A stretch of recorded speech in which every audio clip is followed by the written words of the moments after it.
हमारे जो होते हैं उन्हें मैं देखता हूँ, कहीं भी देखते पहाड़ी की चकोता में देखते वहाँ लबालब है, देहरादून देखते वहाँ लबालब, ऋषिकेश में शिविर लगाते लबालब, और जो इनके संपर्क में आ जाता वो भी उठ जाते हो जाता लबालब। ऐसे ही युवा सन्यासी स्वामी योगेश्वरानंद सरस्वती महाराज से निवेदन है कि वो आए और अपनी प्रस्तुति कैसे युवकों को जोड़ा जाए, युवकों को आकर्षित किया जाए। अपने मुखारविंद से स्वामी योगेश्वरानंद के लिए जोरदार तालियां। और हमने बताया है केवल नीति दली का छोड़ साधन।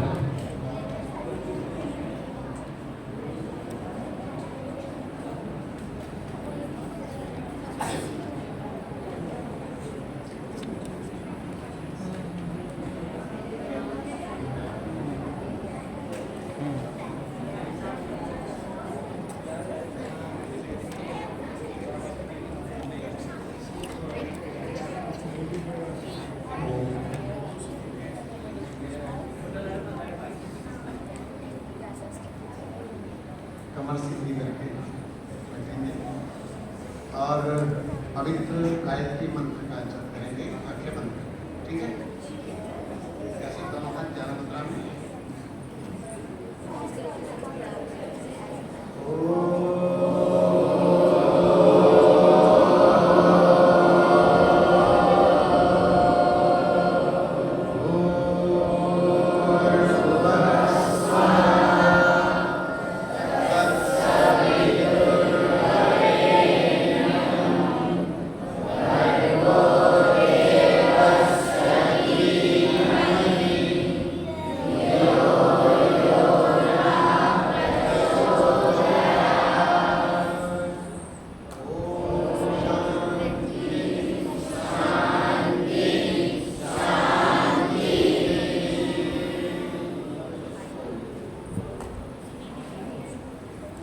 उपस्थित पवित्र आत्माओं, आज हमारे सामने बच्चों को संस्कारवान बनाने की बहुत बड़ी चुनौती आ रही है, क्योंकि जिस वातावरण में बच्चे जी रहे हैं, जो इन्हें मिल रहा है, जो इनके सामने परोसा जा रहा है, ये इनका सर्वांगीण विकास होने नहीं देता। क्योंकि बच्चों को अगर उन्नति करनी है तो उन्हें कुछ पहलुओं पर कठोरता से, गंभीरता से ध्यान देना होगा, नहीं तो उन्नति नहीं होती। क्योंकि आज हम देखते हैं बच्चों की अपनी दिनचर्या, अपना खान पान, उनके खेल कूद के साधन सब अस्त व्यस्त हैं। मैंने दिनचर्या की बात इसलिए रखी क्योंकि प्राय जिन घरों में बच्चे रहते हैं, जहां से बेटा आप लोग आए, बच्चे आप लोग आए हैं, वहां पर प्रातः काल में आप उठते हैं और उठ करके फिर अपने विद्यालय की तैयारी करते हैं, स्कूल की तैयारी करते हैं, पढ़ने जाना है। उसके बाद आप स्कूल चले गए, वहां दिन भर अपनी जो दिनचर्या थी वो सब आपने किया। लेकिन जिस दिन स्कूल नहीं जाना होता, जो छुट्टियों का समय रहता है, जब छुट्टियां रहती हैं, उस समय हमारी दिनचर्या एकदम टूट जाती है, एकदम बिखर जाती है। जैसे रविवार आ गया तो आना ही है, कई छुट्टियां हो गई, मां ने कहा उठ, तो कई बच्चे तो अपनी माता को झिड़क देते हैं, क्या कहते हैं, नहीं आज तो संडे है। अच्छा, मां सोचती है कि थोड़ी देर और सो ले, चल कोई बात नहीं। पहले उठते थे 6 बजे, 7 बज गए, 8 बज गए, और मैं ऐसे ऐसे महारथियों को जानता हूं, अब आपकी बात नहीं, जो पूरी रात जागते हैं और 2 बजे तक भी सोते हैं। और बताओ, वो पूरी रात जागते हैं, बल्कि 9 बजे तक जागते हैं और शाम को 5-6 बजे तक सोते रहते हैं। अब इनसे ये पूछो, ये पूरी रात क्या करते हैं? कौन सा इनका व्यापार चल रहा है? क्या कर रहे हैं? बोलो। मोबाइल चलाते हैं, चैटिंग करते होंगे, वीडियो देखते होंगे, पक्का? भाई वीडियो तो देखेंगे, और क्या देखेंगे? फिल्में देखेंगे, गंदे गंदे सीरियल जो आ रहे हैं वो देखेंगे, वेब सीरीज देखेंगे। तो इसी प्रकार से ये बात सुनने में अटपटी लगी होगी, पर चूंकि मैं जानता हूं इसलिए मैं ये बातें कह रहा हूं। तो इस क्रम से तो विकास नहीं, विनाश होगा। तो बेटा, इस क्रम से तो विकास नहीं, विनाश ही होना है। बच्चों के जीवन में अंधेरा रहेगा। क्यों? क्योंकि रात्रि भर जगे तब अंधेरा और दिन में सो गए तब अंधेरा। वो तो अंधकार ऐसा समझो, अंधेरे के ही स्वामी है, अंधेरे में ही उनका जीवन चलना है। अब जिसका अंधेरे में जीवन चला हो तो उसके चेहरे पर, उसके मुखमंडल पर वो आभा दिखाई नहीं देगी, वो झलक नहीं आएगी, वो तेजस्विता नहीं आएगी। पीला पीला चेहरा दिखाई देगा, सफेद सफेद दिखाई देगा, पीला पीला दिखाई देगा, नाखून बिल्कुल सफेद दिखाई देंगे। क्यों? हीमोग्लोबिन नहीं है, विटामिन डी घट गया, विटामिन डी खत्म हो गया। जब ऐसी स्थितियां आ जाएंगी तो बच्चे का विकास तो गया।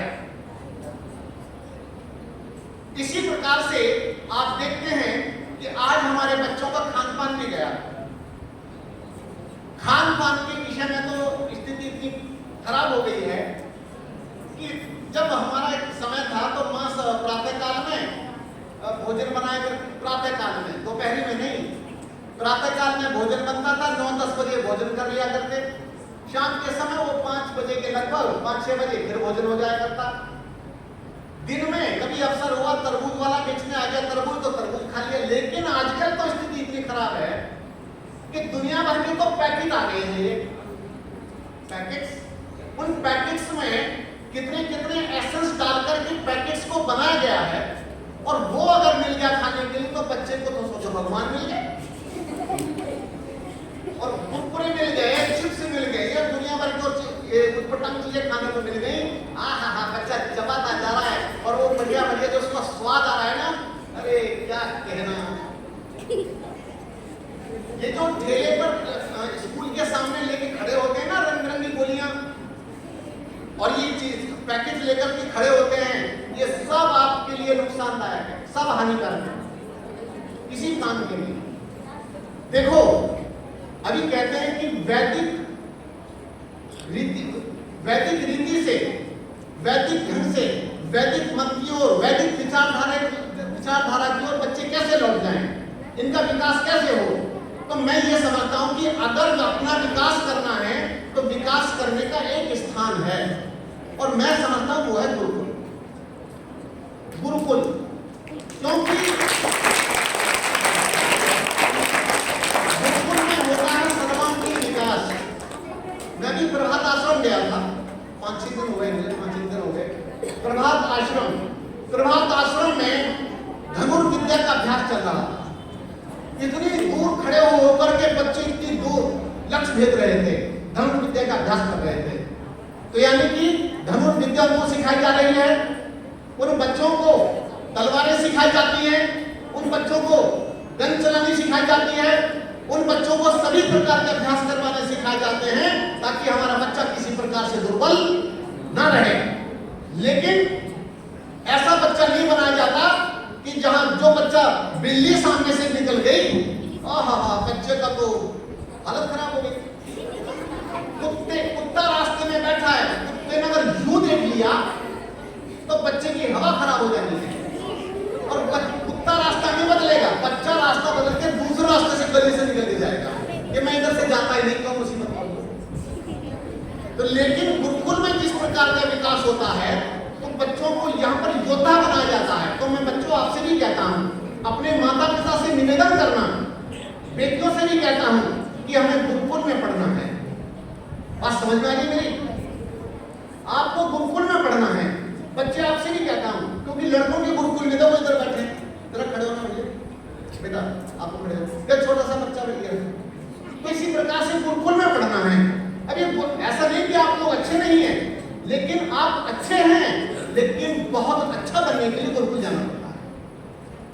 और अगली बात, अगर आप ये चाहते हैं कि भाई हमें अच्छी अच्छी बातें सुनने को मिले, क्यों आपकी पुस्तकों से अलग कुछ बातें अच्छी सुनने को मिले, तो इसके लिए और तरीका बताता हूँ कि ये जो अपना आश्रम है, यहाँ तो आते ही रहते हैं आप लोग, पानी पीने तो आते ही है, आते हो ना? अच्छा कहाँ के बच्चे? ये तो अपने बच्चे हैं। अच्छा खैर, तो इसी प्रकार से आपको रविवार के दिन का नियम बना लो कि हमें रविवार के दिन अपने आश्रम में जाना है। तो इसी प्रकार से धीरे धीरे आपको बहुत सारी गतिविधियों का पता चलना प्रारंभ हो जाएगा और आप अपने जो वास्तव में सत्य सनातन वैदिक धर्म है इसके बारे में जानोगे और बहुत सारी चीजों की विषयों की जानकारी होनी प्रारंभ हो जाएगी। तो बच्चों में आपको बताता हूँ कि हम कहते हैं ना कि वो इतने बड़े शासक थे, उन्होंने ऐसा नियंत्रण किया, वैसा नियंत्रण किया। आचार्य चाणक्य जी की भी बात करते हैं, महर्षि दयानंद जी की भी बात करते हैं। इन्होंने क्या था, किसी पर नियंत्रण नहीं किया, इन्होंने सबसे पहले स्वयं के ऊपर नियंत्रण किया था। और कहते हैं जो किसी विषय से नहीं हिलता वो पूरे विश्व को हिला सकता है। आपके मस्तिष्क में जितनी भी उटपटांग चीजें हैं उनसे दूर हट करके हमें बहुत अच्छी चीजों को ग्रहण करना चाहिए, अच्छे विषयों को धारण करना चाहिए, तब जाकर के हमारा सर्वांगीण विकास होगा। अपने माता पिता से एक बात और कहो, क्या बात कहनी है? कि हमें कराटे सीखना है। आप में से कितने बच्चे सीखते हैं कराटे? है कोई होगा? कुछ बच्चे हैं, आप तो जानते हो, मैं इनकी बात कर रहा हूं। आप में से कुछ बच्चे सीखते हैं, कराटे सीखते हो, ठीक है। तो बच्चों को आज के समय में लेकिन सीखना बंद नहीं करना, सीखना बंद नहीं करना। और आप लोग भी कुछ ऐसी जो विद्याएं हैं, कलाएं हैं, उन्हें आप लोग सीखें। अब आप कहीं कराटे का नाम क्यों ले रहे हैं? कराटे का नाम इसलिए ले रहा हूं क्योंकि ये कोई विदेशी विद्या नहीं है, ये भारत की विद्या है। ये भारत की विद्या है। साउथ के एक बहुत बड़े योद्धा जिनका नाम था बोधि धर्मन, उन्होंने इसको प्रारंभ किया था चाइना में जाकर के।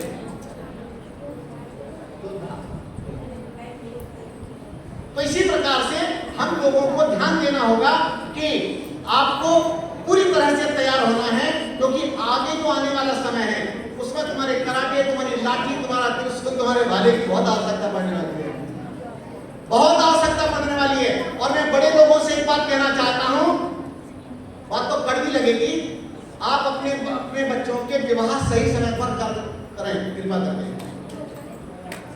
क्योंकि अगर आप बच्चों का विवाह सही समय पर करेंगे तो आने वाला समय आपको कभी माफ नहीं करेगा, क्षमा नहीं करेगा। क्यों? एक तो इनके विवाह नहीं होते, विवाह होता तो बच्चे नहीं होते। कितनी बड़ी समस्या है, पता है आपको? नहीं, अरे घिर रहा है पूरा देश, कितनी बड़ी समस्या बनती चली जा रही है। जो कहता है मैं ब्रह्मचारी का पालन कीजिए, मैं कहता हूं जब तक महर्षि 4 आश्रमों की बात आती, 4 आश्रमों का पूरा निर्वहन कीजिए, कोई आपत्ति नहीं है, लेकिन समय आने पर विवाह अवश्य करना चाहिए। और जो योग्य व्यक्ति हैं, बताइए वो विवाह नहीं कर रहे। मैं ये कहता हूं अच्छी संतति कहां से आएंगी? अच्छे लोग कहां से आएंगे? अच्छी जीवात्मा जन्म कहां लेंगी? तो इसीलिए ठीक समय पर विवाह करना चाहिए और विवाह करें और पूरा अपना परिवार बसाना चाहिए, तब जाकर के मुझे लगता है आगे आने वाली स्थिति में हम कुछ स्थिर हो पाएंगे, नहीं तो हम आगे चल करके स्थिर नहीं हो पाएंगे। तो जो नियम बताए हमारे ऋषियों ने, जो आचार संहिताएं हमारे लिए तैयार की गई थी, उनको हम पालन करें, नहीं तो हम खाली भाषण देते हुए रह जाएंगे और कुछ भी लाभ नहीं होगा। तो बच्चों, आप अपना निर्माण करो। ऐसा नहीं, आपके पिताजी अगर मजदूर हैं तो केवल मजदूरी, आधी मजदूरी करेंगे, यह आवश्यक नहीं है। आपके पिता का छोटा कार्य करते हैं तो दूसरा कार्य करते हैं, आप भी वही करेंगे, ऐसा नहीं है। मैंने देखा जिसकी टांगे बिल्कुल काम नहीं, उसने आईएएस पास कर लिया, आईएएस पास कर लिया, वो किचड़ किचड़ के चल रहा है जमीन पर, और उसके साथ में सारी की सारी टीम और वो जमीन पर है। तो मैं ये कहता हूं, विद्या का सम्मान होता है, विद्या से पीछे नहीं हटना, पढ़ाई लिखाई पर पूरा ध्यान दो, और इधर की गलत आदतों में, गलत स्वभाव में ध्यान मत दीजिए। मैं बेटियों से एक बात और कह देना चाहता हूं, बेटियों से, विशेषकर लड़कों से भी क्या कहना चाहता हूं, बेटा यहाँ पर जब आप आते हैं स्कूल में, विद्यालय में जब आते हैं, तो कृपा करके अब ये लवर लवरी वाला चक्कर मत पालना अपने साथ। समझ रहे मेरी बात? नहीं, अंग्रेजी में बोलते हैं गर्लफ्रेंड और उसको बोलते हैं बॉयफ्रेंड। मेरी बात सुनो, आप पढ़ने के लिए जाते हो, पढ़ने के लिए जाते हो तो पढ़ाई करो।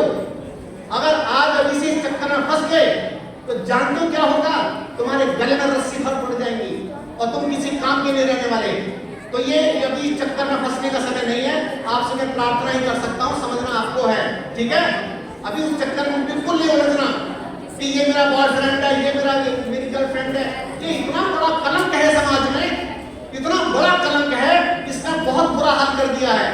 वैसे तो कई सारे कानून ऐसे हमारे ऊपर थोप दिए गए हैं जो नहीं थोपने चाहिए थे, लेकिन मैं आपको अभी समझाने का प्रयास कर रहा हूँ। ये आगे चलकर के आपको बहुत कष्ट देने वाली चीजें हैं। तो बेटा आप अपने ऊपर ध्यान रखो और आश्रमों से जुड़ करके रहो। आश्रमों से मतलब जो वैदिक आश्रम है उनसे जुड़ना है। गलत ये मैं तेरे को ताबीज बनाता हूँ, ये गले में, तेरे हाथ में बाजू में बांध देता हूँ, ऐसे बाबाओं से नहीं जुड़ना, ऐसी जगहों पर नहीं जाना। ये सब फंसाने वाले हैं। और उत्तराखंड में तो बहुत ज्यादा मात्रा में पता क्या होता है, कई सारे चौकी लगा करके बैठते हैं। ये सब अवैधिक कार्य हैं। चौकियां लगा करके बैठते हैं और घर वाले लेकर के चले जाते हैं, चल बता करके आते हैं मेरे बच्चे का दिमाग पढ़ने में क्यों नहीं चलता। अरे पहले उसको ये पूछ के देखो कि इसकी गर्लफ्रेंड कौन सी है, कितनी गर्लफ्रेंड बना रखी है। तो इसी तरह से हम कुछ नहीं बेटा, सीधा लक्ष्य बना करके रखो, अच्छा लक्ष्य बना करके रखो, इससे आपकी उन्नति होगी, सर्वांगीण विकास होगा। अपने स्वास्थ्य का ध्यान रखो, गलत खान पान मत करो और अपनी दिनचर्या अच्छी बना करके रखो और विशेषकर अपने चरित्र का ध्यान रखो। अंत में एक बात कह के समाप्त करता हूं। मैं इसी गुरुकुल में जब 92 में, सन 1992 में यहाँ पर गुरुकुल की स्थापना हुई थी, इसी आश्रम में, और उसका पहला विद्यार्थी मैं ही था। उस गुरुकुल का पहला विद्यार्थी मैं ही था। और मुझे माधव की आर्य समाज की जानकारी की सच्चाई तो यही है, मैं आर्य समाज के विषय में कुछ नहीं जानता था, महर्षि ज्ञानंद जी के विषय में कुछ नहीं जानता था, और मुझे बहुत सारे विषयों की कोई जानकारी नहीं थी। आचार्य भद्रकाम वर्मी जी और आचार्य अर्जुन देव वर्मी जी दोनों यहाँ के अपने आचार्य थे और बहुत कुशलतापूर्ण तरीके से वो यहाँ पर अपना संचालन कर रहे थे। तो जो बात मैं कहना चाहता हूँ, हमारे गुरुकुल का जो नियम था, ठीक 2:45 बजे घंटी बजती थी, 3:45 बजे, वो 4:45 बजे, मैं गलत बोला, 4:45 बजे घंटी बजती थी और सभी बच्चे 4:45 बजे उठ जाया करते। अगली बात, हमारे गुरुकुल का एक नियम था, क्योंकि हम तो लड़के थे आपस में, और भी लड़के आगे थे, हमारे साथी लोग और आगे थे। क्या नियम था कि हम आपस में भी किसी को नहीं छू सकते, यानी कि हम लड़के भी आपस में एक दूसरे को स्पर्श नहीं किया करते थे। और तो बात क्या है बेटा, लेकिन अंग्रेजी शिक्षा ने इतना बुरा हाल किया है, आप ही सबसे पहले हाथ मिलाते हैं। आज के समय में लड़का लड़की सबसे पहले आकर के हाथ मिलाते हैं, और भी पता नहीं क्या क्या होता है आजकल। तो इसी तरह से मैं आपको निवेदन करता हूं कि अपने चरित्र की रक्षा करना, अपने कैरेक्टर की रक्षा करना, ये आपके हाथ में और किसी के हाथ में नहीं है। तो कौन निभा सकता है? अपने ऊपर ध्यान रखें, अपने ऊपर जितना ध्यान रखोगे उतना ही आपका विकास होगा, उतना ही आप आगे बढ़ेंगे। बहुत बहुत धन्यवाद। बहुत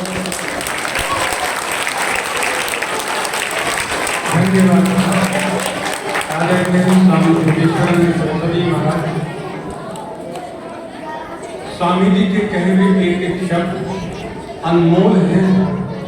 उपदेशक लोग जिन बातों को कहने में संकोच करते हैं, सन्यासी हैं योगेश्वर निसंकोच उन्होंने वो बात कही है, जो बात आज हमारे मूल में आ गई है। दिल्ली के अंदर, नोएडा के अंदर हम लोग जाते हैं, वहाँ बहुत माता पिता इस बात की शिकायत करते हैं आचार्य जी, स्कूलों के अंदर बॉयफ्रेंड ये गर्लफ्रेंड वाला मामला बड़ा दिल्ली के अंदर गड़बड़ा गया है, और देहरादून को भी आप कम मत मानिएगा। शर्मा जी के यहाँ भी 12 रिजल्ट था, दोन बिहार के अंदर। प्रातःकाल हम शर्मा जब घूमने जाते साईं धाम तक, तो रास्ते में हम देखते गाड़ियों के अंदर लड़के लड़कियां गाड़ी खड़ी की हुई है सड़क पे, नया रोड पे, मसूरी रोड पे, उसके ऊपर शराब की बोतलें रखी हुई है, सुबह ही 5 बजे चल रहा है इस तरह का मामला। और ये जो विवाह की बात कही है ना, आज स्वामी जी आपने बिल्कुल हमारे मन की बात कह रहे हैं। ये आज बच्चे, कई बार माता पिता की बात आती है, बोले कि बेटा शादी नहीं करता, कितने साल का हो गया? 38 साल का। अच्छा, कौन बेटा खुद कहता है कि मैं शादी नहीं करूंगा, मैं शादी करूंगा? नहीं, माता